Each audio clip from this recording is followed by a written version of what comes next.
Bonjour, j'espère que vous allez bien. Alors, on se retrouve pour une nouvelle vidéo consacrée à Total Energy qui vient de publier aujourd'hui, 30 avril, ses résultats pour le premier trimestre de l'année 2025. On démarre avec un avertissement. Je ne suis pas conseiller financier. Cette vidéo n'a pas pour but de vous proposer un placement financier ou un quelconque conseil d'achat, mais uniquement un but pédagogique et de partage. Vous restez responsable de vos investissements. La publication des résultats du premier trimestre 2025, vous pouvez la retrouver sur le site de Total Energy, donc dans la rubrique investisseurs, sur l'année 2025, donc on a le résultat du premier trimestre. Alors, je vais aller directement donc sur les principales données financières, donc issues des comptes consolidés de Total Energy. Donc, ce qu'on peut voir, c'est que l'EBITDA, qui est le bénéfice avant imposition, taxes, dépréciation et amortissement. Si on compare par rapport à 2024, c'est à peu près stable, mais le dernier trimestre 2024, par contre, si on compare par rapport au premier trimestre de l'année 2024, c'est-à-dire de trimestre à trimestre, on a une baisse sur quasiment tous les indicateurs. Au niveau des différentes lignes, alors moi, ce que j'ai retenu et ce qui m'intéresse avant tout, c'est toute la partie résultat net. Donc, si on regarde le résultat net ajusté et dilué par action, on est à 1,74 €, sachant que la société délivre un dividende trimestriel de 0,85 €, donc x2, on est à 1,70, donc on est un petit peu en dessous de 50% du résultat net ajusté qui est distribué en dividende. Donc le dividende, il n'y a aucun problème. La société va pouvoir continuer à le délivrer malgré la baisse en fait de ses résultats. Alors la société a donné également des indicateurs concernant sa rentabilité. Donc la rentabilité des capitaux propres est établie à 15%. Donc le ROE est excellent, même s'il est en baisse par rapport au même trimestre de l'année dernière, qui était donc sur la période du 1er avril 2023 au 31 mars 2024 à 19%. Donc il baisse en fait à 15%, mais on reste quand même sur des ratios tout à fait solides sur la partie ROE. Ensuite, la société va donner les perspectives, notamment pour l'année 2025. Donc, alors, c'est comme toutes les entreprises, il y a un contexte d'incertitude géopolitique et macroéconomique, notamment lié à la mise en place des tarifs, qui a forcément un impact sur les entreprises industrielles et également sur le commerce donc international, donc forcément derrière sur les pétroliers, puisque le pétrole est fortement consommé par l'industrie et également donc produit dans des pays puis exporté ou importé. Donc sur les éléments, donc ce que dit Total Energy, donc c'est que l'OPEP va adapter également donc la production par rapport à ce marché pour soutenir en fait un cours du Brent dans un range minimal de 60-70 $ par baril. Donc ça, c'est plutôt une bonne chose, puisque à 60 $, qui serait le point bas, Total Energy est toujours très très rentable.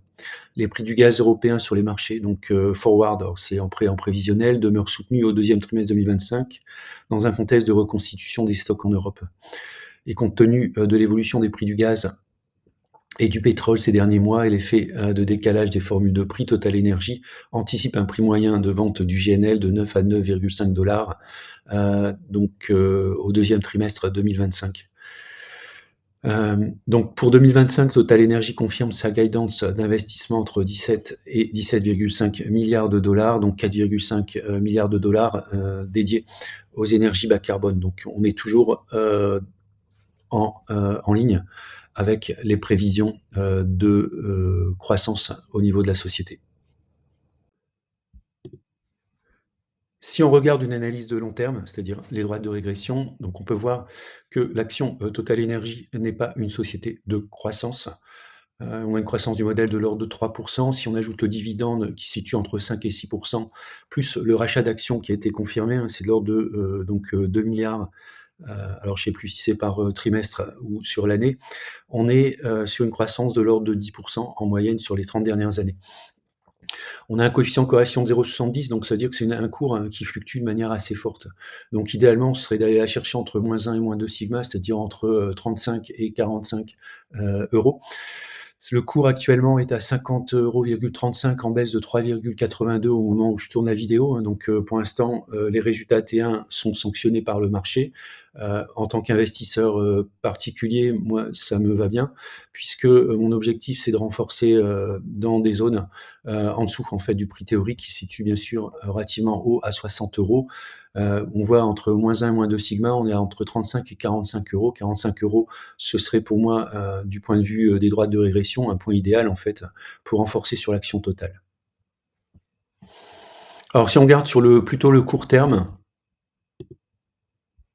si on regarde plutôt sur le court terme, hein, depuis à peu près le début du mois d'avril, 2024, donc je suis en weekly, on voit quand même que la société, le cours évolue, dans un canal descendant. On était allé chercher un point bas ici autour des 47,70, 47,80.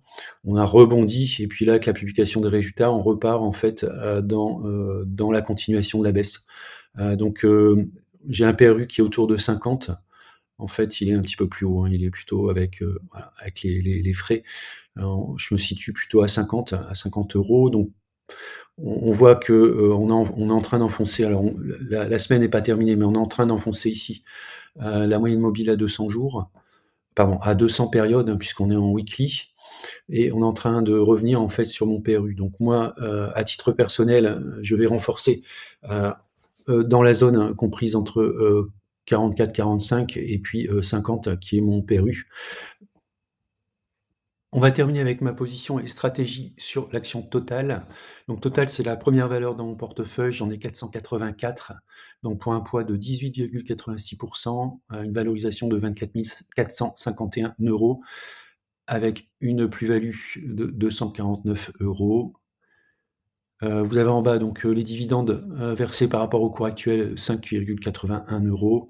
Ça fait au total, en fait, si on compte le, rachat, d'actions, qui correspond à peu près à 4,90 on est sur un retour à l'investisseur de plus de 10 avec une croissance du dividende, de 5,46. Donc pour moi, Total, c'est une valeur de fonds portefeuille solide. Elle a un rendement, sur PRU, c'est-à-dire sur mon prix de revient unitaire de 6,44. Je compte continuer de renforcer sur les zones de support autour de 44 à 50 € et bien sûr, Total, pour moi, c'est une valeur de fonds portefeuille que je compte garder sur le long terme. Voilà, c'est la fin de la vidéo. Je vous remercie de l'avoir regardée. N'hésitez pas à mettre un commentaire si vous le souhaitez et puis je vous dis à bientôt pour une prochaine vidéo.